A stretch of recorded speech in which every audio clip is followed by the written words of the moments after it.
कुछ पूछ सकता हूँ कि मैंने क्या डिस्कस किया, राइट। नोट्स मिल जाएंगे, नोट्स बनाने की जरूरत है नहीं, फॉर्मूला लिख लेना बट क्वेश्चन सॉल्व करने के लिए। तो क्या डिस्कस करेंगे? Solubility of gas in the liquid. गैसों, तुम्हारे पास जो गैसें हैं वो लिक्विड में किस टाइप से सोल्यूबल होती हैं, राइट। तो उनकी सोल्यूबिलिटी एक लिक्विड के अंदर किन किन फैक्टर्स पे डिपेंड करती है, राइट। बेटा तुम्हारे पास एक सल्यूट की सोलवेंट में सोल्यूबिलिटी है, वो सबसे इंपॉर्टेंटली अपन किस चीज पे देखते हैं बेटा, कि वो सल्यूट के नेचर पे डिपेंड करती है। ये तो सबको पता है ना। कोई भी सल्यूट हो, चाहे वो गैस हो, अगर उसको किसी भी सोलवेंट में डालते हैं तो सबसे पहले किस पे डिपेंड करती है बेटा, सल्यूट के नेचर पे। और वो अपन 11th स्टैंडर्ड से पढ़ते आ रहा है कि पोलर पोलर में ज्यादा डिजोल्व होगा, नॉन पोलर नॉन पोलर में ज्यादा डिजोल्व होगा। वो रूल है बड़ा, लाइक डिजोल्व्स लाइक, राइट। तो अपन जिस टाइप से अदर बोलते हैं ना कि पोलर सल्यूट पोलर सॉल्वेंट में ज्यादा सोल्यूबल होंगे, राइट। और तुम्हारे नॉन पोलर सल्यूट है वो नॉन पोलर में ज्यादा डिजोल्व होंगे। तो बड़ा उसी टाइप से जो गैस की सोल्यूबिलिटी है वो भी गैस के नेचर पे डिपेंड करेगी। पोलर गैसें पोलर सॉल्वेंट में ज्यादा डिजोल्व होंगी, राइट। और पोलर गैसें तुम्हारे पास नॉन पोलर सॉल्वेंट में क्या होंगी बेटा, कम डिजोल्व होंगी, राइट। Like dissolve likes. तो तुम्हारे पास जो गैस की सोल्यूबिलिटी है वो तो लाइक अदर सोल्यूट गैस, तुम्हारे पास गैस के नेचर पे तो डिपेंड करेगी करेगी बेटा। उसके अलावा गैस की सोल्यूबिलिटी जो है वो टेम्परेचर एंड प्रेशर पे भी डिपेंड करती है। तो अगर टेम्परेचर को वेरी करेंगे तो गैस की सोल्यूबिलिटी पे क्या इफेक्ट आएगा, प्रेशर को वेरी करेंगे तो गैस की सोल्यूबिलिटी पे क्या इफेक्ट आएगा, ये सब अपन डिटेल में डिस्कस करने वाले हैं बेटा। ओके, तो आज की क्लास में बस यही डिस्कस करेंगे अपन कि तुम्हारे पास जो गैस है वो लिक्विड में कितना सोल्यूबल होती है, राइट, और उनकी सोल्यूबिलिटी को कौन कौन से फैक्टर अफेक्ट करते हैं, right.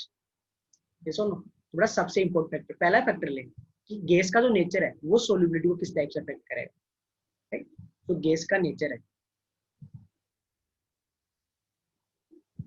Nature of the gas, gas के नेचर का सोल्यूबिलिटी पे क्या इफेक्ट आएगा बेटा, राइट। इसका सीधा सा पॉइंट बोल सकते हैं बेटा, पोलर गैस से पोलर क्या हो रहा है, पोलर गैस से पोलर सॉल्वेंट में ज्यादा डिसॉल्व होंगी, right. For example HCl is highly soluble, HCl is highly soluble बेटा इन वाटर। क्यों बेटा ऐसा क्यों हो रहा है, HCl गैस हाईली सोल्यूबल क्यों वाटर में, कि वाटर कैसा है बेटा पोलर, और HCl भी कैसा है बेटा polar, right. HCl polar gas होती है ना, क्लोरीन की इलेक्ट्रोनेगेटिविटी ज्यादा है, इस पे पार्सली नेगेटिव इस पे पार्सली पॉजिटिव। और वाटर भी क्या होता है बेटा, वाटर भी क्या होता है, इस पे पार्सली नेगेटिव इस पे पार्सली पॉजिटिव इस पे पार्सली पॉजिटिव। बेटा HCl gas is more soluble in water because HCl gas क्या है बेटा पोलर, और तुम्हारे पास वाटर भी क्या है पोलर, राइट। लेकिन तुम्हारे पास ऐसा तुमने बोला कि गैस के नेचर पे किस टाइप से डिपेंड करेगी, पोलर गैस से पोलर सॉल्वेंट में ज्यादा डिसॉल्व होंगे, नॉन पोलर गैस से कम डिसॉल्व होंगी। For example O2, for example O2, O2 is less soluble in water बेटा, राइट। कम एक्सटेंट से सोल्यूबल होती है ना बेटा। अगर HCl और O2 की कंपेयर, जो तुम्हारे पास सोल्यूबिलिटी कंपेयर करें अपन वाटर, तो HCl गैस ज्यादा डिसॉल्व होगी क्योंकि HCl भी कैसी है बेटा पोलर, और वाटर भी कैसा है पोलर। O2 गैस कैसी है बेटा नॉन पोलर, और नॉन पोलर की पोलर सॉल्वेंट में सोल्यूबिलिटी क्या रहेगी बेटा कम, राइट। ये सुनो, तो बेटा ऑक्सीजन गैस है वो तुम्हारे पास वाटर के अंदर स्मॉल एक्सटेंट से सोल्यूबल होती है क्योंकि ये नॉन पोलर और वाटर पोलर है बेटा। ये सुनो, तो बेटा बात करें, ऑक्सीजन गैस सोल्यूबल तो होती है बट कम सोल्यूबल होती है, क्योंकि अगर ऑक्सीजन गैस सोल्यूबल नहीं होती, जितनी भी मरीन लाइफ है एक्वेटिक लाइफ है बेटा, क्या वो पॉसिबल हो पाती, नहीं ना। इसका मतलब वाटर में ऑक्सीजन गैस तो सोल्यूबल होती है बट उसका एक्सटेंट क्या रहता है बेटा कम। तो गैस के नेचर का सोल्यूबिलिटी पे क्या इफेक्ट है वो समझ में आया बेटा, पोलर गैस से पोलर सॉल्वेंट में ज्यादा डिसॉल्व होंगी, और नॉन पोलर गैस से पोलर सॉल्वेंट में कम डिसॉल्व होंगी। सिंपल रूल है बेटा, लाइक डिसॉल्व लाइक्स। तो पोलर सल्यूट पोलर सॉल्वेंट में ज्यादा डिसॉल्व होंगे, नॉन पोलर में ज्यादा डिसॉल्व होंगे। अगर इसी को अपन बेटा बेंजीन में डिसॉल्व करते हैं या CCl4 में डिसॉल्व करते हैं तो ज्यादा सोल्यूबल होगा ना, कि वो भी कैसे हैं नॉन पोलर, राइट। ओके बेटा, ये तुमने पढ़ा बेटा क्या, the nature of the effect of nature of gas on the solubility. Next and most important point beta, the effect of temperature. अभी समझना बेटा, अभी लॉजिकल होने वाला है। The effect of temperature on the solubility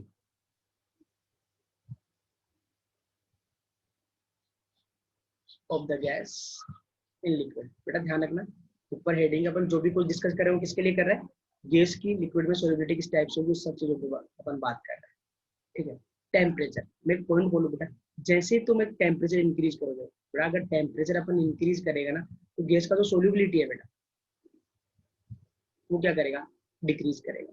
temperature बढ़ाने पे gas का एक लिक्विड में सोल्यूबिलिटी कम हो जाता है।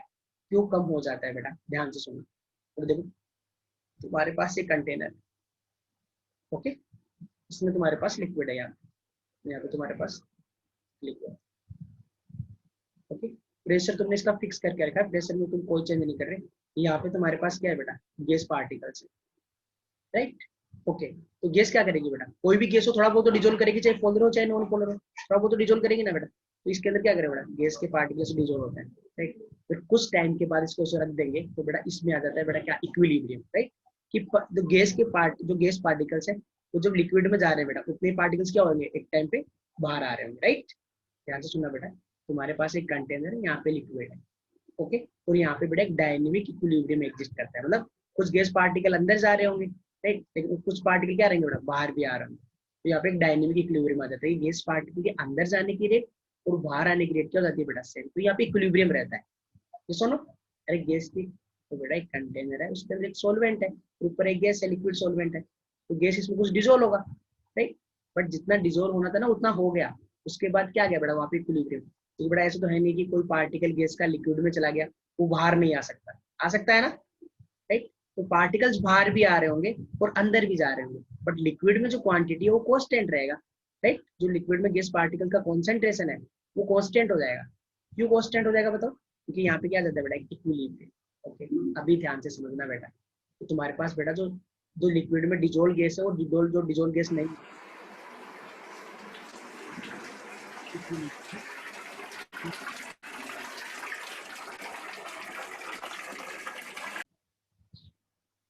समझा बेटा तुमको ये। तो तुम्हारे पास जो एक लिक्विड की सरफेस पे जो गैस है बेटा, तो कुछ गैस इसमें डिजोल्व हुई रहेगी, तो कुछ गैस इसकी सरफेस के ऊपर है, तो बेटा डिजोल्व हुई है और जो ऊपर गैस उसके बीच में क्या रहता है बेटा, एक इक्विलिब्रियम रहता है, वो कैसा, डायनामिक इक्विलिब्रियम। कुछ गैस के पार्टिकल अंदर जा रहे हैं, कुछ बाहर आ रहे हैं, लेकिन टोटल पार्टिकल्स यहाँ पे क्या रहेंगे, कांस्टेंट, क्योंकि गैस के पार्टिकल्स के डिजोल्व होने की रेट और बाहर आने की रेट क्या है बेटा, सेम है। तो यहाँ पे एक इक्विलिब्रियम एग्जिस्ट करता है बेटा। अभी ध्यान से सुनना बेटा, तुम समझ जाओगे बिल्कुल। बेटा यहाँ पे एक इक्विलिब्रियम है, ओके, डिजोल्व होने में और बाहर निकलने वाले पार्टिकल्स के बीच में। ध्यान से सुनना बेटा, जब गैस को डिजोल्व करते हैं ना, गैस को लिक्विड में डिजोल्व करते हैं, वो कैसा प्रोसेस है, एक्सोथर्मिक प्रोसेस। कैसा प्रोसेस है, एक्सोथर्मिक प्रोसेस, राइट, ओके बेटा। तो तुम बताओ, अगर एक्सोथर्मिक रिएक्शन है तो इक्विलिब्रियम पे अगर मैं टेम्परेचर बढ़ाता हूँ, एक रिएक्शन इक्विलिब्रियम पे है बेटा, और अगर मैं टेम्परेचर बढ़ाता हूँ तो रिएक्शन किधर जाती है बेटा, in the backward direction, right. ध्यान से सुनना बेटा, ये मैंने तुम्हें केमिकल इक्विलिब्रियम में पढ़ाया है। अगर तुम्हारे पास कोई रिएक्शन है वो कैसी है बेटा, एक्सोथर्मिक रिएक्शन। फॉर एग्जांपल बेटा, रिएक्शन से क्या होता है, रिएक्टेंट से प्रोडक्ट बनता है बेटा। एक्सोथर्मिक का मतलब है उस रिएक्शन के होने के बाद हीट रिलीज हुई है, तो हीट किस साइड आती है बेटा, प्रोडक्ट की साइड। और रिएक्शन इक्विलिब्रियम पे है, अगर तुम टेम्परेचर बढ़ाओगे मतलब हीट को बढ़ाओगे, मतलब रिएक्शन किधर जाएगी बेटा, बैकवर्ड डायरेक्शन। तो क्या मैं बोल सकता हूँ बेटा, जब किसी गैस को डिजोल्व करते हैं लिक्विड में, वो एक एक्सोथर्मिक प्रोसेस है। तो बेटा अगर अपन टेम्परेचर क्या करेंगे, अगर रेज करेंगे तो गैस का सोल्यूबिलिटी क्या होगा बेटा, कम होगा, राइट। तो जितना ज्यादा टेम्परेचर रहेगा सिस्टम का, गैस का सोल्यूबिलिटी क्या रहेगा बेटा, उतना ही कम। एक और पॉइंट है बेटा, तो मैं उससे भी मैं एक्सप्लेन कर सकता हूँ इसको। ध्यान से सुनना बेटा, तुम्हारे पास चार्ज में क्या होता है बेटा, v directly proportional to at the constant pressure, right. The volume of gas is directly proportional to temperature, right. अगर अपन टेम्परेचर रेज करेंगे बेटा, तो गैस के पार्टिकल्स का क्या करेगा बेटा, गैस के पार्टिकल ज्यादा वॉल्यूम ऑक्यूपाई करेंगे, राइट। तो क्या करेंगे बेटा, लिक्विड से बाहर निकलने का ट्राई करेंगे, क्योंकि उनको ज्यादा वॉल्यूम ऑक्यूपाई करना है। तो जो सोलवेंट के पार्टिकल्स हैं, वो जो सोलवेंट के मॉलिक्यूल्स हैं, तो गैस के पार्टिकल को होल्ड करके नहीं रख सकते, तो उसकी सोलिबिलिटी क्या हो जाएगी बेटा, कम।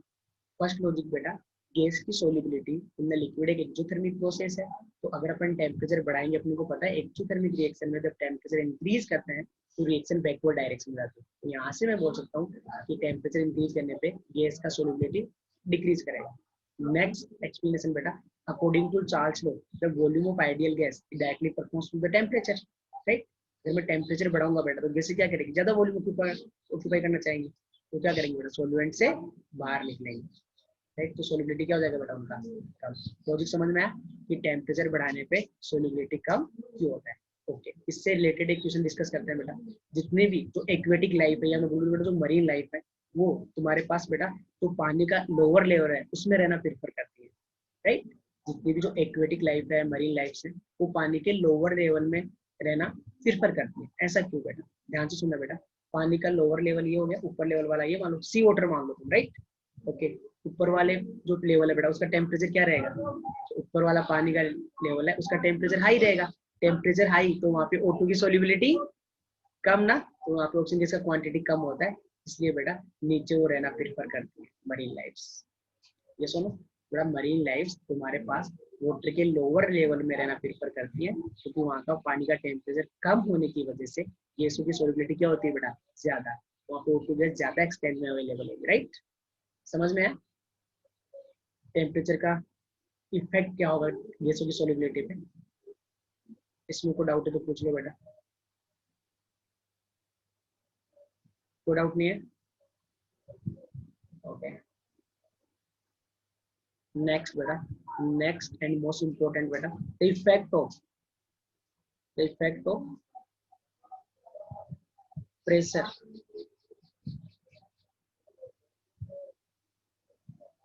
on the solubility of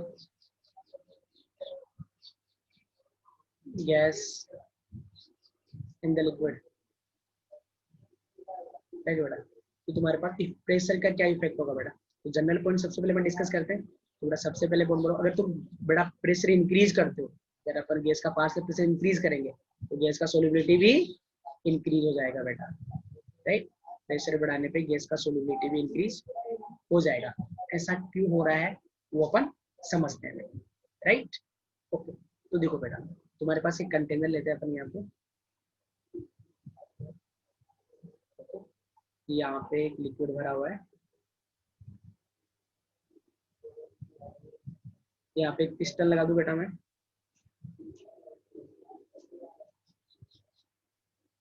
एक मूवेबल पिस्टन है बेटा जिसको तुम मूव करवा सकते हो।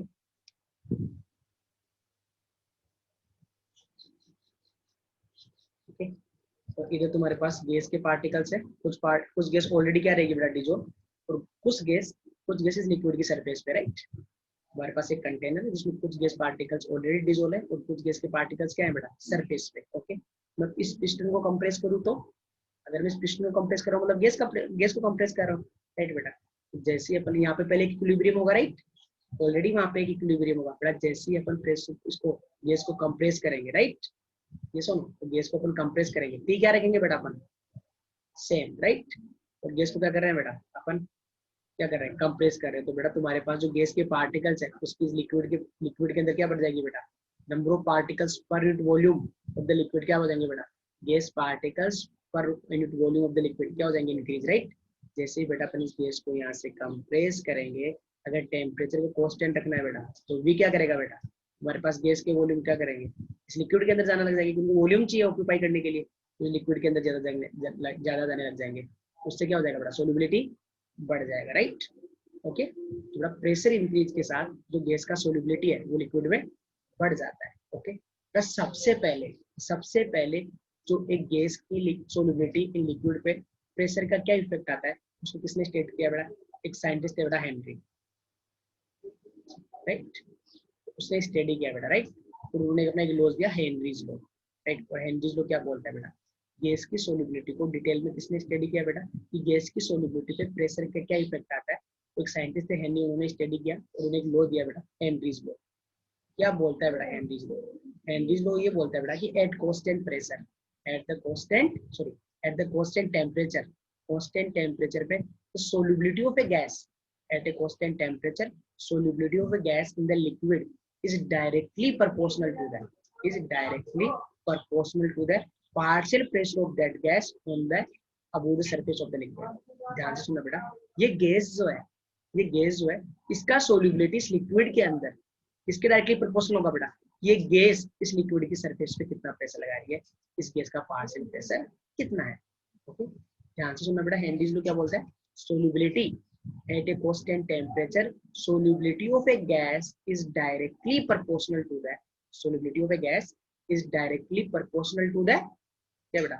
partial pressure of that gas on the above the surface of the liquid, right? इस लिक्विड की सरफेस के ऊपर ये गैस कितना पार्शियल प्रेशर लगा रही है उसकी सोल्युबिलिटी उसके डायरेक्टली प्रोपोर्शनल होती है।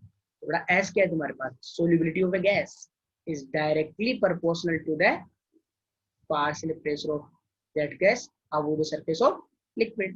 ये आ गया, डायरेक्टली प्रोपोर्शनल का साइन हटेगा, कोई तो कांस्टेंट आएगा ना, right. S equal to KH, what is KH? KH को बोलते हैं बेटा Henry's constant, right, Henry's law constant equal to P। S क्या है बेटा तुम्हारे पास? सोल्यूबिलिटी। P क्या है तुम्हारे पास? Partial pressure of that gas. KH क्या है बेटा? Henry's constant, right. समझा तुमको? ओके बेटा, उसी टाइम बेटा इसका ही कंटेम्परेरी था बेटा डाल्टन, और डाल्टन ने भी इंडिपेंडेंटली इसके साथ मिलकर काम नहीं किया, उसने भी इंडिपेंडेंटली एक बात बोली बेटा, क्या कि तुम्हारे पास जो गैस की सोल्यूबिलिटी है, गैस की solubility in the liquid is the function of partial pressure of that gas. बेटा डाल्टन ने भी इंडिपेंडेंटली कंक्लूड किया कि जो गैस की सोल्यूबिलिटी होती है इन द लिक्विड किसका फंक्शन होगी बेटा? Partial pressure of that gas. ये भी डाल्टन ने इंडिपेंडेंटली बोला था बेटा, राइट।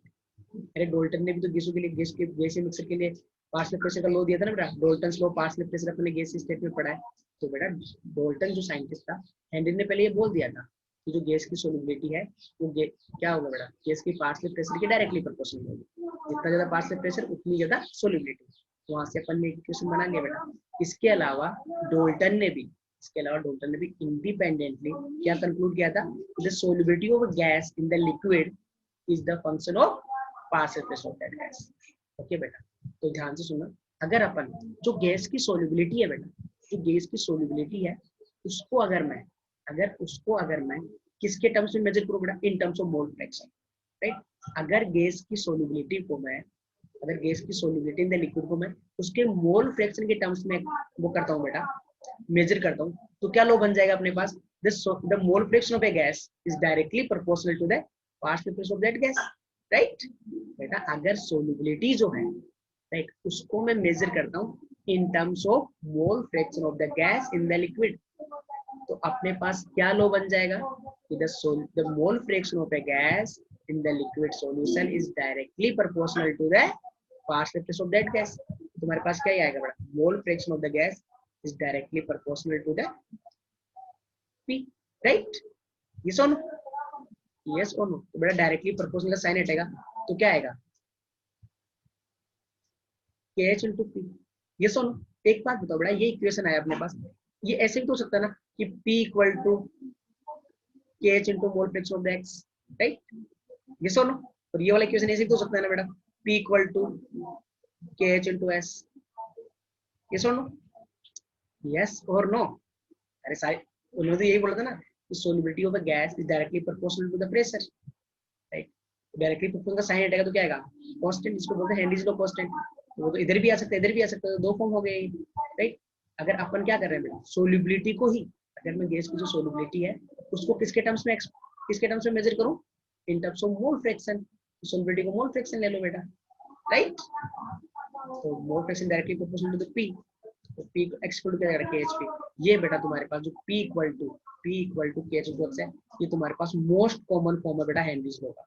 ये मोस्ट कॉमन फॉर्म है, ये फॉर्म भी पॉसिबल है, लेकिन ये फॉर्म क्या है बेटा? मोस्ट कॉमन, जिससे अपने एग्जाम में क्वेश्चन आते हैं, राइट। तो बेटा डाल्टन्स को क्या बोलते हैं? Solubility of a gas is directly proportional to the partial pressure of that gas above the surface of the liquid. अगर मैं सोल्यूबिलिटी को मोल फ्रैक्शन के टर्म्स में मेजर करता हूं तो मेरे पास क्या रिलेशन बन जाएगा? Mole fraction of a gas in the liquid is directly proportional to the partial pressure of that gas. तो वहां से मेरे पास इक्वेशन क्या आ जाएगा बेटा? P equal to KHX। ये इसका सबसे कॉमन फॉर्म है बेटा, राइट। इसमें कोई डाउट? yes or no?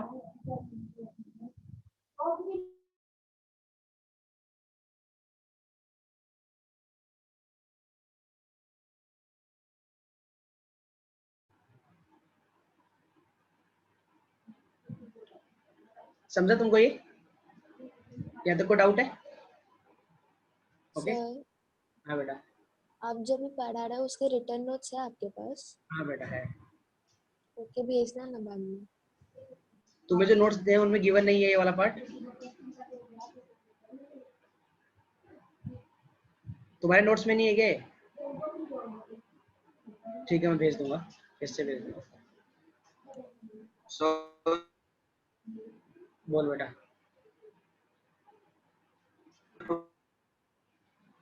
फिर उस क्या बोल रहे हैं आप जब ये नोट्स भेजोगे ओके तो देखो बेटा अपने पास क्या इक्वेशन आता है finally the partial pressure of a gas is equal to क्या बेटा kh what is kh Henry's law constant and what is x बेटा ये क्या होता है mole fraction of gas in the liquid okay ये इक्वेशन है बेटा अगर इसका ग्राफिकल रिप्रेजेंटेशन कोई पूछे तुमसे तो बता सकते हो बेटा कैसा आएगा the partial pressure versus mole fraction of the gas क्या करेगा बेटा graph straight line passing through the origin right y equal to mx का ग्राफ आएगा ना px का ग्राफ क्या आएगा बेटा ये वाला ग्राफ आएगा ओके नेक्स्ट अभी बात करते हैं बेटा कुछ इंपॉर्टेंट चीजें देखो बेटा तुम्हारे पास अगर तुम्हारे पास जो KH है बेटा KH की वैल्यू डिफरेंट गैसों के लिए डिफरेंट वैल्यू आती है जो हेनरीज लॉ कांस्टेंट है उसकी वैल्यू डिफरेंट गैसों के लिए सेम टेम्परेचर पे अगर टेम्परेचर सेम रखते हैं तो डिफरेंट गैसों के लिए इसकी वैल्यू डिफरेंट आती है इट मींस ये तुम्हारे पास किस पे डिपेंड करता है बेटा it depends on the nature of the gas it depends on the nature of the gas right बेटा तुम्हारे पास KH की वैल्यू डिफरेंट गैसों के लिए सेम टेम्परेचर पे डिफरेंट गैसों के लिए डिफरेंट वैल्यूज आती है इसलिए अपन बोल सकते हैं बेटा जो KH है वो गैस के नेचर पे डिपेंड करेगा बेटा ओके अब KH के बीच में और सोल्युबिलिटी के बीच में क्या रिलेशन है बेटा बेटा एट ए कांस्टेंट प्रेशर बेटा अगर एट ए कांस्टेंट प्रेशर अगर अपन बात करें बेटा तो x इक्वल टू क्या हो जाएगा x क्या है बेटा the measure of solubility in terms of mole fraction right mole fraction है ना बेटा देखो ये क्या है mole fraction of the gas in the liquid जितनी ज्यादा इसकी वैल्यू है इट मींस उतनी ज्यादा उसकी सोल्युबिलिटी है ये सुनो अरे जितना ज्यादा गैस का लिक्विड में मोल फ्रैक्शन आएगा उतनी ज्यादा उसकी सोल्युबिलिटी का फॉर्मूला क्या हो जाएगा बेटा x equal to E/KH right at constant pressure बेटा एट कांस्टेंट प्रेशर जितनी ज्यादा KH की वैल्यू रहेगी सोल्युबिलिटी उतनी क्या रहेगी बेटा at mole fraction of the gas in the liquid कम इट मींस सोल्युबिलिटी कम ये सुनो तो गैस का सोल्युबिलिटी क्या करेगा बेटा डिक्रीज बेटा एट ए कांस्टेंट प्रेशर अगर किसी गैस के लिए KH की वैल्यू ज्यादा है तो उसका सोल्युबिलिटी क्या रहेगा बेटा कम तो क्या मैं बोल सकता हूँ बेटा KH is inversely proportional to the solubility बेटा KH के ऊपर कैरेक्टरिस्टिक डिस्कस कर रहे हैं कि गैस के नेचर पे डिपेंड करता है राइट एट कांस्टेंट प्रेशर अगर KH की वैल्यू ज्यादा हुई बेटा अगर जो हेनरीज कांस्टेंट है उसकी वैल्यू ज्यादा हुई तो the mole fraction of that gas in the liquid वो क्या रहेगा बेटा कम और ये कम इट मींस सोल्युबिलिटी कम है तो KH और सोल्युबिलिटी एक दूसरे क्या रहेंगे बेटा इनवर्सली प्रोपोर्शनल बेटा कुछ गैसों के लिए लाइक नाइट्रोजन ऑक्सीजन इनके लिए एक्सपेरिमेंटली ऐसा देखा गया उन गैसों के लिए जैसे N2O2 एक ये जो गैसें हैं बेटा इनके लिए एक्सपेरिमेंटली ऑब्जर्व किया गया अगर टेम्परेचर बढ़ाते हैं बेटा अगर टेम्परेचर बढ़ाते हैं तो KH की वैल्यू इंक्रीज करती है राइट जब टेम्परेचर बढ़ाते हैं तो KH की वैल्यू इंक्रीज करती है तो बेटा यहाँ से भी अपन कंक्लूड कर सकते हैं कि टेम्परेचर बढ़ाने पे हेनरीज लॉ कांस्टेंट की वैल्यू बढ़ती है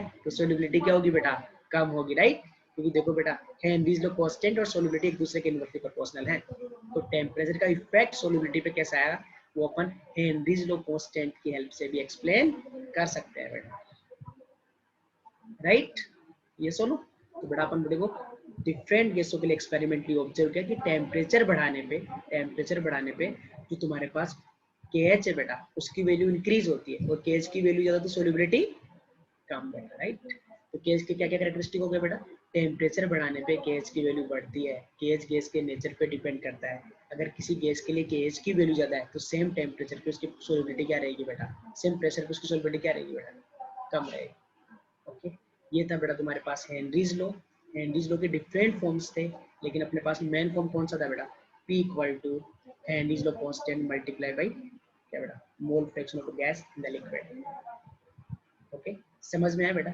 अभी अपन इसके इम्पोर्टेंट क्या डिस्कस करते हैं बेटा इसकी एप्लीकेशन पार्ट राइट इसके एप्लीकेशन बायोलॉजी के पॉइंट ऑफ व्यू से थोड़ा ज्यादा इंपॉर्टेंट है कि बायोलॉजिकल ये थोड़ा सा ओके तो इसके एप्लीकेशन डिस्कस करते हैं बेटा पहला बेटा CO2 गैस की सोडा वाटर तुम्हारे पास जो सॉफ्ट ड्रिंक्स होते हैं सॉफ्ट ड्रिंक सोडा वाटर उसमें CO2 गैस की सोल्युबिलिटी बढ़ाने के लिए क्या करते हैं बेटा उन बोतलों को जब सील्ड करते हैं ना तो प्रेशर क्या रखते हैं बेटा हाई बेटा CO2 गैस की सोल्युबिलिटी सॉफ्ट ड्रिंक वगैरह में बढ़ाने के लिए उन बोतल्स को हाई प्रेशर पे सील करते हैं राइट अगर CO2 गैस को हाई प्रेशर पे सील करेंगे बेटा तो प्रेशर ज्यादा सोल्युबिलिटी भी ज्यादा तो बेटा CO2 गैस की सॉफ्ट ड्रिंक वगैरह में सोल्युबिलिटी बढ़ाने के लिए उनकी बोतल्स को हाई प्रेशर पे सील किया जाता है राइट नेक्स्ट पॉइंट बेटा तुम्हारे पास बेटा जो लोग बहुत ऊंची मतलब हाइट्स पे रहते हैं राइट ओके, तो हाई एल्टीट्यूड पे रहते हैं या फिर बेटा जो क्लाइंबर्स होता है, तो क्लाइंबर्स होते हैं बेटा, तो कितनी हाइट से जंप मारते हैं ना, राइट, ये कितनी कितनी हाइट पे जाते हैं।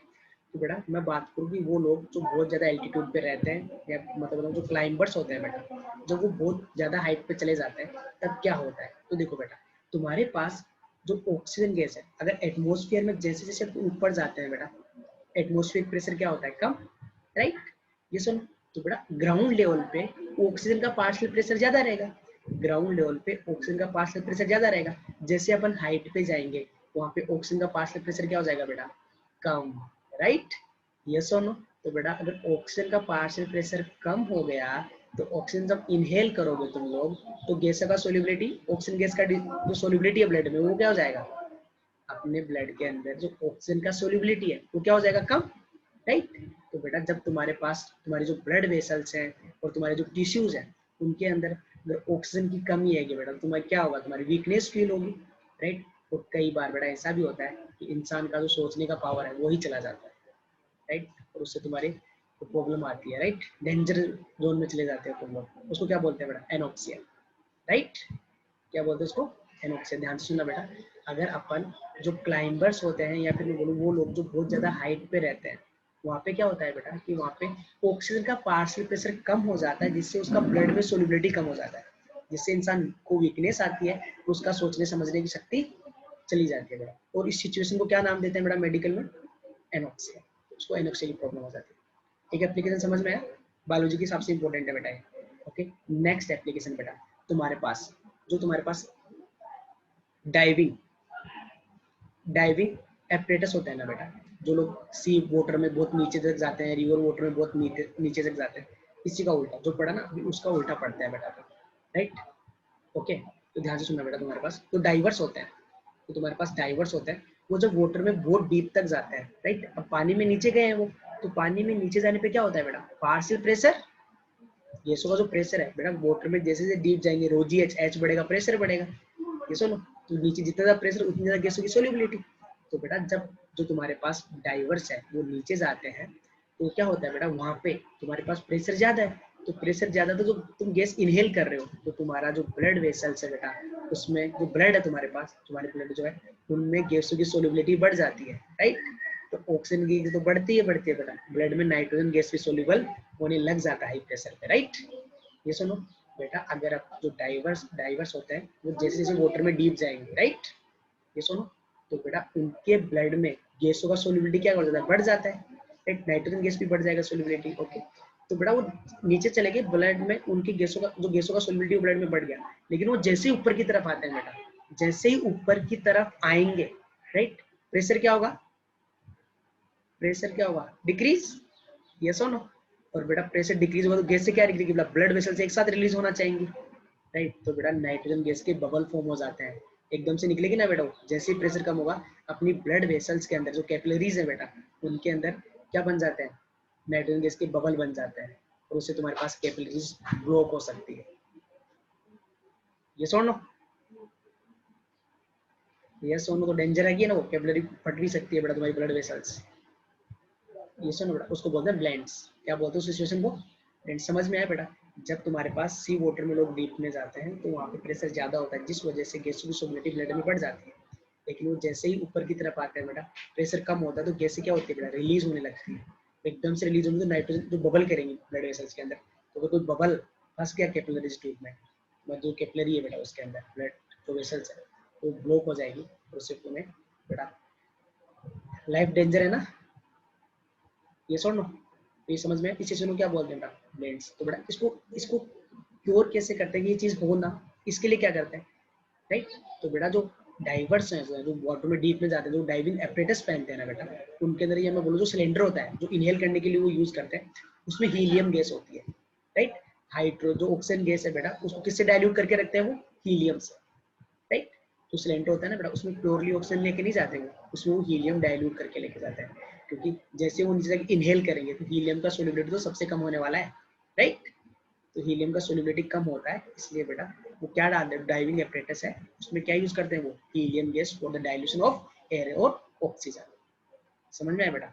वो ब्लड में हाई प्रेशर पे भी बहुत कम सोल्यूबल होगी, ये सुनो, एप्लीकेशन समझ में आया तुमको ये इसके, ओके, ये सुनो। ओके, अभी बेटा तुम इनको एक बार नोट से पढ़ो, अगर कोई डाउट है तुम्हें तो बताओ मेरे को। इम्पोर्टेंट है बेटा ये बहुत, समझ में आना तुमको डिटेल में पूरा। यहाँ से पढ़ो इसको, तुमको डाउट है तो बताओ।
देखो बेटा डिफरेंट फॉर्म्स है ना उसकी सारी, लेकिन जो मोस्ट कॉमन फॉर्म है वो कौन सी है, लास्ट वाली।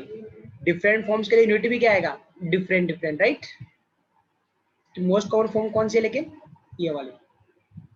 सारी फॉर्म्स है लेकिन जो लास्ट वाली फॉर्म है बेटा मोस्ट कॉमन फॉर्म है उसकी, राइट। ये सब पढ़ो।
if N2 gas is bubbled through water at 298 Kelvin, how many millimoles of N2 gas would be dissolved in 1 liter of water? Assume that N2 exert a partial pressure of 0.987 bar, given that the constant for N2 कितना है बेटा 76.48 kilo बार. Okay, तो क्या यहाँ से बेटा अपन अपने को दो पार्शियल प्रेशर पता है और अपने को हेनरीज लॉ कांस्टेंट पता है बेटा. तो क्या यहाँ से अपन ये निकाल सकते हैं बेटा कि जो नाइट्रोजन है उसका मोल फ्रैक्शन कितना आएगा फॉर्मूले से, राइट? तो partial pressure of nitrogen divide by क्या बेटा KH. इससे अपने पास नाइट्रोजन के मोल फ्रैक्शन आ जाएंगे. ओके, अपने को क्या बताना है बेटा उसके मिलीमोल्स बताने हैं, राइट? क्या ये बात सबको क्लियर है क्या कि 1 litre of water contains 55.5 mole of it, right? ये सुनो सबको पता है बेटा वाटर का मोलरिटी कितना होता है अगर अपन निकालते हैं 1 लीटर का तो 55.5. ये सुनो यस और नो. ओके बेटा, तो यहाँ से अपने को पता है कि तुम्हारे पास 1 litre water contains 55.5 moles of क्या बेटा वाटर. तो तुम्हारे पास बेटा मोल फ्रैक्शन ऑफ नाइट्रोजन क्या होता है moles of nitrogen divide by total moles. ये तो होता है ना बेटा मोल फ्रैक्शन ऑफ नाइट्रोजन क्या हो जाएगा moles of nitrogen divide by moles of nitrogen plus moles of water. ये दोनों देखो बेटा इसकी वैल्यू कितनी कम आ रही थी मोल फ्रैक्शन की 1.25 into 10⁻⁵. तो मैंने बेटा मतलब नीचे वाली वैल्यू बहुत बड़ी है, एन की वैल्यू बहुत ज्यादा है, तो सॉरी 55.5 जो है वो एन के कंपेरिजन में क्या है बेटा बहुत ज्यादा. तो मैंने इसको नेग्लेक्ट करके कितना ले लिया बेटा अप्रोक्सीमेट 55.5. तो यहाँ से मैंने एल की वैल्यू निकाल ली. समझा क्या बेटा मैंने कैसे किया इसको?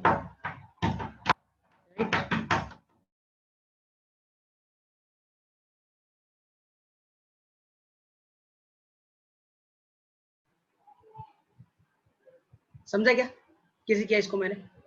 समझ में आया ना बेटा? बेटा 1 लीटर वाटर में कितने मोल्स ऑफ वाटर प्रेजेंट रहता है बेटा 1 लीटर वाटर में कितने मोल्स प्रेजेंट रहता है 55.4, राइट? ओके, एक और क्वेश्चन है बेटा तुम्हारे पास, देखो Henrys law constant for the oxygen and nitrogen. Henrys law constant for the oxygen and nitrogen, right? कितना होगा दोनों के लिए गिवन है तुम्हें कितना बेटा 2.0 into 10⁹ pascal and 5.0 into 10⁹ pascal respectively. Nitrogen और ऑक्सीजन दोनों के लिए हेनरीज लॉ कांस्टेंट गिवन है. इस sample of water at the temperature just about 273 Kelvin was equilibrated with the air, right? तुम्हारे पास जो वाटर का सैंपल वो एयर के साथ इक्विलिब्रियम में, राइट? मतलब जितना सोल्यूबल होना था ना उतना हो गया है. ओके, इसमें एयर कितना परसेंट, एयर में 20% O2 है बेटा और 80% नाइट्रोजन है और उसका प्रेशर कितना दिया है एयर का 1 atm. The dissolved gas is separated from the sample of this water and then dried. Determine the composition of this gas, right? तो तुम्हारे पास वाटर है उसमें नाइट्रोजन और ऑक्सीजन क्या हुआ बेटा कुछ तो सोल्यूबल हुई है ना, कुछ तो सोल्यूबल हुई है ना. उससे क्या किया है बेटा जो गैसें सोल्यूबल हुई है उन गैसों में तुम्हें कितना परसेंट नाइट्रोजन है कितना परसेंट है ऑक्सीजन है वो तुम्हें बताना है, ठीक है?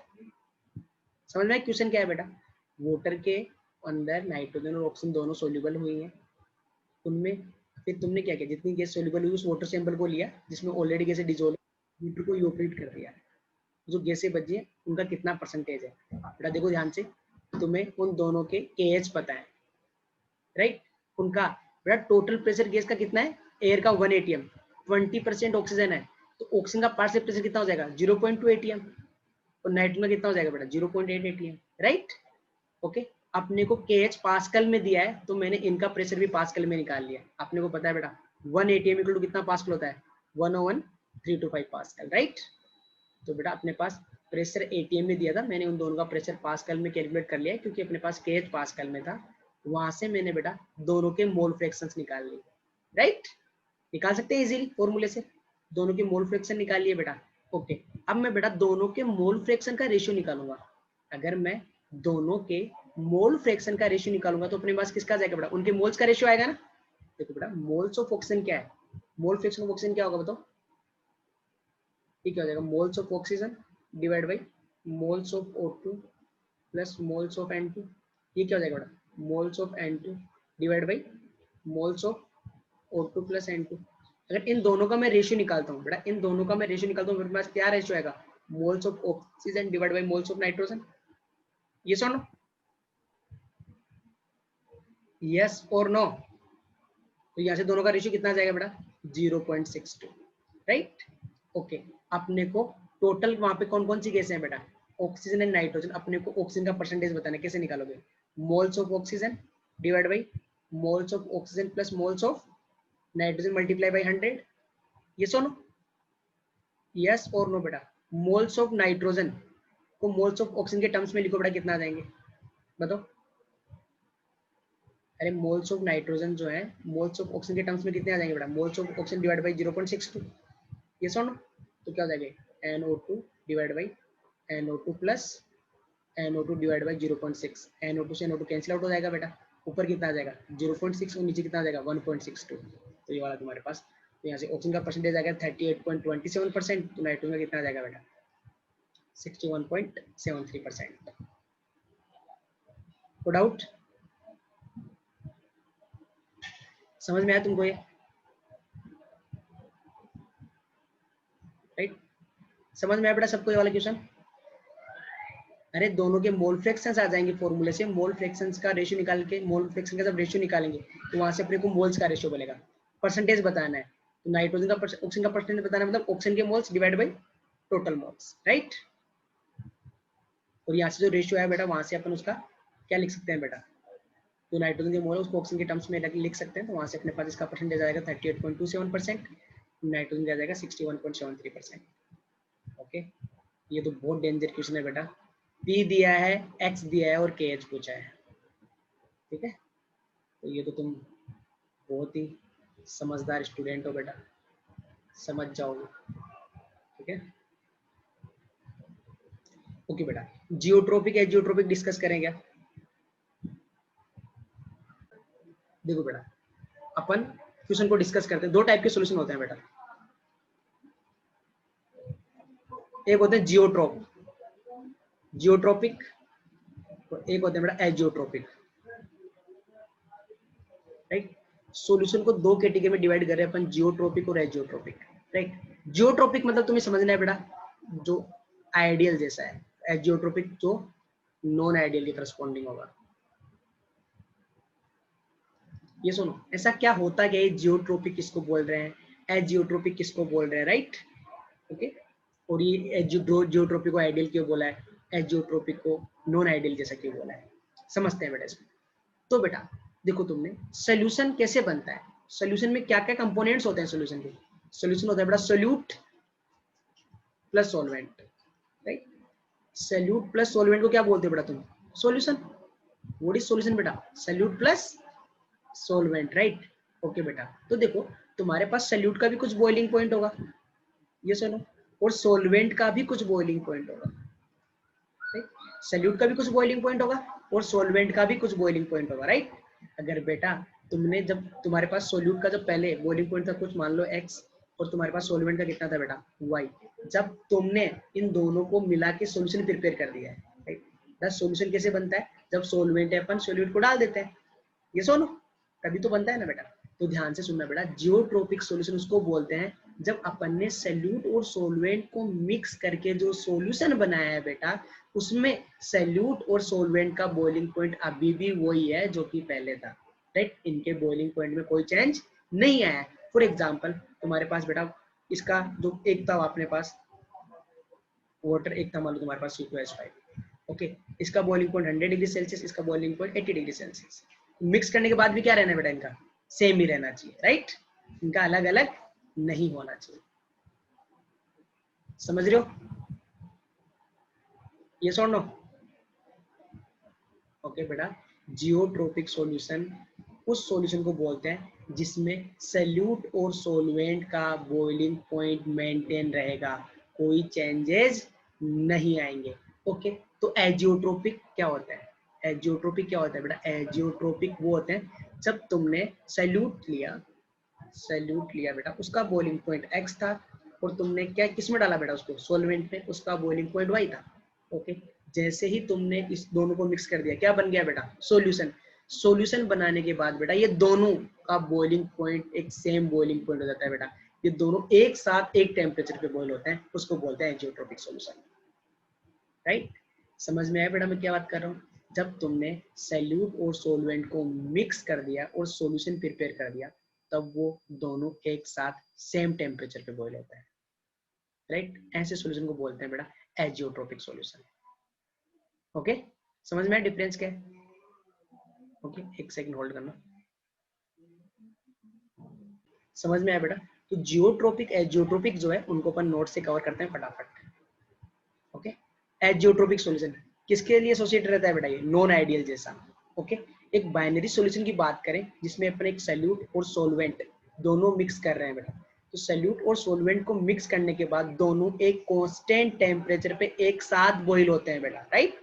पहले उन दोनों सॉल्यूट का बॉइलिंग पॉइंट अलग था, सॉल्वेंट का बॉइलिंग पॉइंट अलग था, बट जैसे ही मिक्स कर दिया बेटा वो तुम्हारे पास एक कांस्टेंट टेम्परेचर पे बॉईल होने लगते हैं, राइट। उस बॉइलिंग पॉइंट को क्या बोलते हैं बेटा? एजियोट्रोपिक बॉइलिंग पॉइंट, राइट। अगर दोनों एक साथ बॉईल हो रहे हैं बेटा तो उनको अपन फ्रैक्शनल डिस्टिलेशन से नहीं कर सकते बेटा, राइट। ओके, फॉर एग्जांपल देखो बेटा, तुम्हारे पास ये अल्कोहल प्लस वाटर का सॉल्यूशन है, राइट। तुमने पानी के अंदर अल्कोहल डाला है बेटा, अल्कोहल का बॉइलिंग कितना है? 353 और वाटर का कितना है बेटा? 373, राइट। इनको क्या कर सकते हैं बेटा? अगर इनका ये जो बॉइलिंग पॉइंट है वो मेंटेन रहता है कि मिक्स करने के बाद अगर अल्कोहल का भी इतना है, वाटर का भी अलग है, दोनों का बॉइलिंग पॉइंट अलग अलग है, तो इनको अपन फ्रैक्शनल डिस्टिलेशन से मतलब हीट करके दोनों को सेपरेट कर सकते हैं ना बेटा, राइट। ओके, ऐसा क्यों होगा बेटा? ऐसा क्यों होगा? देख रहे हो बेटा यहाँ पे क्या लिखा है मैंने कि मोल fraction of the ethanol in the क्या बेटा? एक्स किसको डिनोट करता है? Mole fraction of the ethanol in the liquid solution, and ये क्या बेटा? इन द वेपर फेज। दोनों क्या होना चाहिए बेटा? अलग अलग, कि दोनों की वेपराइज होने की टेंडेंसी क्या होनी चाहिए बेटा? अलग अलग। पता है बेटा, इसमें तुम्हारे पास एजियोट्रोपिक सॉल्यूशन में दोनों एक साथ बॉईल होते हैं, तो बेटा तुम्हारे पास जो ए है उसका लिक्विड फेज में मोल फ्रैक्शन और वेपर फेज में मोल फ्रैक्शन बेटा क्या रहता है? सेम। इनको सेपरेट नहीं किया जा सकता बेटा, राइट। ओके बेटा, जियोट्रोपिक सॉल्यूशन दो टाइप के होते हैं बेटा, minimum boiling point and maximum boiling point. Minimum boiling point क्या बोलेंगे बेटा? तुमने सॉल्यूट और सॉल्वेंट को मिक्स कर दिया, उन दोनों के कुछ अलग अलग बॉइलिंग पॉइंट थे एक्स एंड वाई, लेकिन जैसे तुमने मिक्स किया वो यूनिक बॉइलिंग पॉइंट गेन करेंगे, राइट।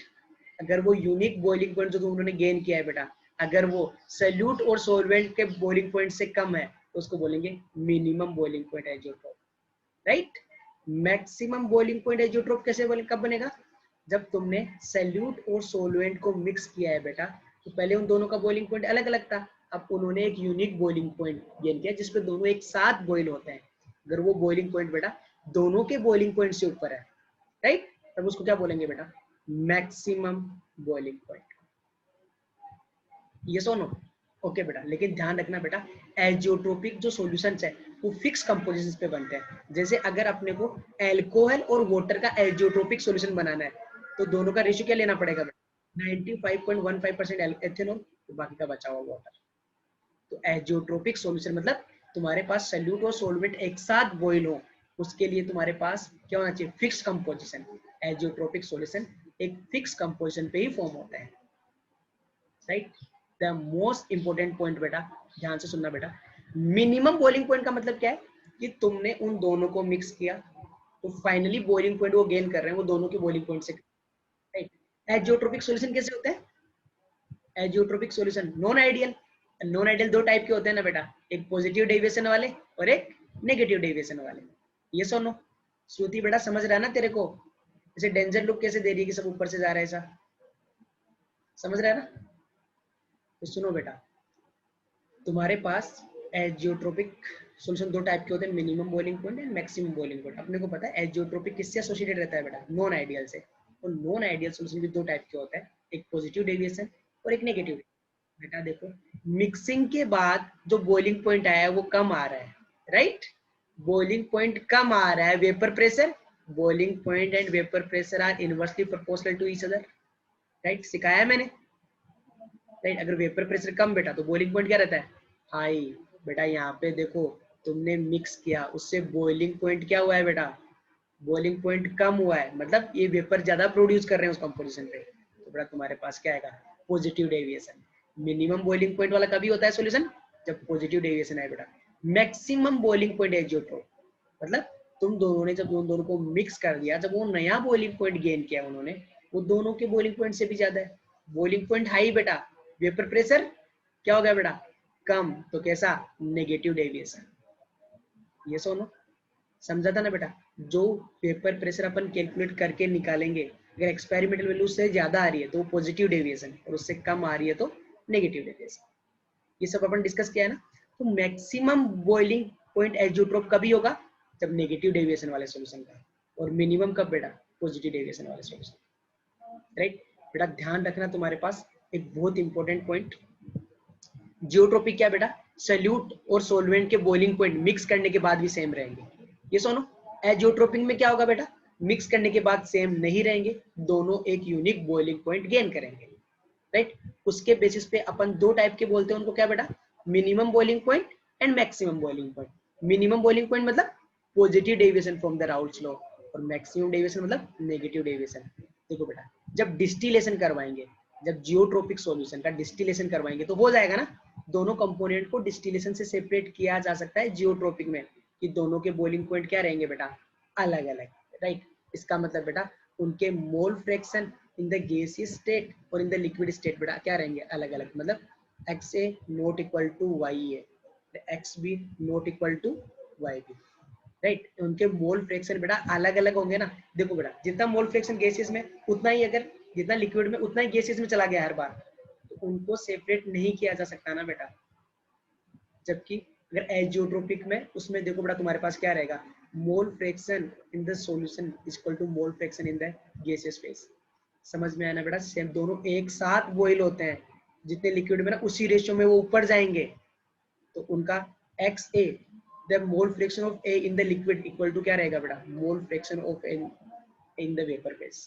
तो बेटा यहाँ पे फ्रैक्शनल डिस्टिलेशन करवाते हैं ना बेटा, तो कंपोजिशन वेरी करता है, यहाँ पे कंपोजिशन वेरी नहीं करता है। तो इन कंपोनेंट्स को एजियोट्रोपिक सॉल्यूशन जो होते हैं, उनके कंपोनेंट्स को फ्रैक्शनल डिस्टिलेशन से सेपरेट नहीं किया जा सकता बेटा, दोनों सेम टेम्परेचर पे बॉयल होते हैं। और ये कंडीशन सबको पता होनी चाहिए बेटा, कि एजियोट्रोपिक सॉल्यूशन में सल्यूट का mole fraction in the solution is equal to solute का mole fraction in the vapour phase. Right, solvent का mole fraction in the liquid equal to solvent का mole fraction in the vapour phase. दोनों का XA upon Y, XB equal क्या देगा, Y upon Y।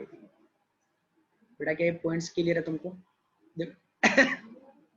HNO3 plus H2O solution क्या आएगा, ये HNO3 plus H2O solution, ये जियोट्रोपिक है, आइडियल तो नहीं है, आइडियल सॉल्यूशन तो नहीं है ना बेटा। राइट, एसिड को पानी में डाल रहे हो बेटा, कैसा है बेटा, एसिड को पानी में डालते हैं कैसा होता है बेटा, negative deviation. Right, negative deviation मतलब मैक्सिमम बॉइलिंग पॉइंट एजियोट्रोप। ऐसे क्वेश्चंस क्या सोल्व कर सकते हो बेटा तुम लोग? राइट, क्या ऐसे क्वेश्चन सोल्व कर सकते हो बेटा?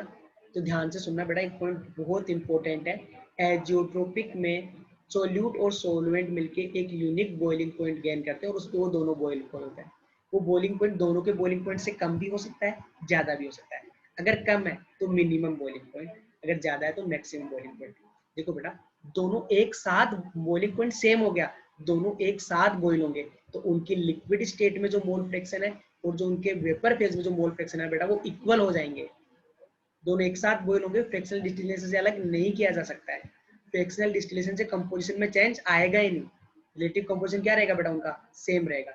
तो बेटा मोस्ट इंपोर्टेंट कंडीशन है ये जेई में पूछी हुई भी है बेटा, कि इन एजियोट्रोपिक सॉल्यूशन बेटा क्या होता है, अगर मैं सल्यूट को A बोलूं और सोलवेंट को बेटा मैं B बोलूं, तो बताओ बेटा उसका फ्रैक्शनल डिस्टिलेशन अपन कभी करवा सकते हैं, कि A का mole fraction in the liquid solution, A का mole fraction in the liquid phase क्या है बेटा तुम्हारे पास, A का mole fraction in the vapour phase के इक्वल ना हो। राइट, ये सुनो, B का mole fraction in the liquid phase और इसके इक्वल ना हो, तो बेटा इसका अपन फ्रैक्शनल डिस्टिलेशन करवा सकते हैं। मतलब एक कैसा सॉल्यूशन हो गया बेटा, जियोट्रोपिक। राइट, और बेटा एजियोट्रोपिक में दोनों सेम टेम्परेचर पे बॉइल होते हैं, तो उससे क्या होगा बेटा, mole fraction of A in the liquid phase is equal to mole fraction of A in the vapour phase. ये सुनो, ये कंडीशन बेटा तुम्हें याद रखनी है। ओके, तो बेटा एजियोट्रोपिक सॉल्यूशन कभी बनता है, जब तुम्हारे पास लिक्विड फेज और वेपर फेज में मोल फ्रैक्शन क्या हो जाएंगे बेटा, इक्वल। देखो ऊपर एक ग्राफिकल रिप्रेजेंटेशन भी मैंने दिया है। राइट, ध्यान से देखो बेटा, तुम्हारे पास मैंने तुम्हें बोला था कि एजियोट्रोपिक सॉल्यूशन एक फिक्स कंपोजिशन पे बनता है। तो बेटा ये तुम्हारे पास जो नीचे वाला ग्राफ है ना, ये मोल फ्रैक्शन इन लिक्विड फेज को दिखा रहा है, जो ऊपर वाला ग्राफ है ये वाला, ये मोल fraction in the vapour phase को दिखा रहा है। देखो बेटा इस पॉइंट पे क्या आ गया, लिक्विड फेज का मोल फ्रैक्शन और वेपर फेज का मोल फ्रैक्शन इक्वल है। इट मींस यहाँ पे क्या बनेगा बेटा, ये एजियोट्रोपिक सॉल्यूशन, राइट। ये सुनो बेटा, जहाँ पे तुम्हारे पास लिक्विड फेज और वेपर फेज का क्या रहेगा, अरे दोनों लिक्विड फेज में मोल फ्रैक्शन और वेपर फेज में मोल फ्रैक्शन सेम होता है, तो वहां बनता है ना एजियोट्रोपिक सॉल्यूशन। ये देखो बेटा, ये कौन सा है, ये एक सोल्यूट का बॉइलिंग पॉइंट था, ये सोलवेंट का बॉइलिंग पॉइंट था। जो नया बॉइलिंग पॉइंट आया बेटा वो दोनों से कम है। यहाँ पे देखो बेटा, ये सोल्यूट का बॉइलिंग पॉइंट, ये सोलवेंट का बॉइलिंग पॉइंट, जो नया बॉइलिंग पॉइंट आया वो दोनों से ऊपर है, राइट। तो ये कैसा रहेगा, मैक्सिमम बॉइलिंग पॉइंट एजियोट्रोप, ये minimum boiling azeotrope, right. Azeotrope mixer कब बनता है, जब तुम्हारे पास जो सोल्यूट और सोलवेंट है उनके लिक्विड एंड वेपर फेज में मोल फ्रैक्शंस क्या हो जाए बेटा, इक्वल। क्लियर सबको ये वाला पार्ट।